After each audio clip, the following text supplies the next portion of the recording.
दिल्ली गुरुद्वारा प्रबंधक कमेटी ने जो जनरल इजलास बुला के जो फैसला लिया तीनों मेंबर की रिमूवल का, वो रिमूवल का जो उन्होंने प्रोसीजर अडॉप्ट किया है वो टोटल इनलीगल है। उस प्रोसीजर के बीच में कई तरह की खामियां हैं।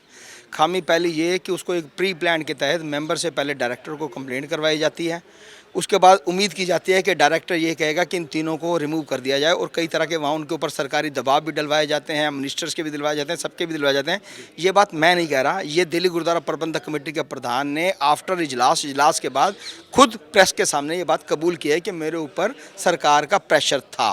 तो कहने का मतलब वो जब डायरेक्टर के पास कंप्लेंट की जाती है कुछ मेंबर्स के द्वारा, अपने ही मेंबर्स के द्वारा प्री प्लान, वो डायरेक्टर से उम्मीद जो करता है वो उम्मीद फेल हो जाती है, क्योंकि डायरेक्टर उस पर लिखता है नो कमेंट।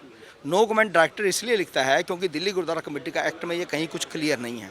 लेकिन एक्ट की धारा 40 के तहत जो हम रेजुलेशन फॉर फंक्शनिंग को दिल्ली गुरुद्वारा मैनेजमेंट कमेटी बनाते हैं कि ये ग्रुप कमेटी कैसे काम करेगी, कैसे फंक्शन करेगी, उसके अंदर उसका वो हवाला उन्होंने दिया कि सेक्शन 14 का 2 ये बोलता है कि जो अगर किसी मेंबर ने कोई कमर्शियल एक्टिविटी की है अपनी फर्म के साथ या किसी का कुछ और हुआ है तो उसको ऐसे रिमूव कर दिया जाए।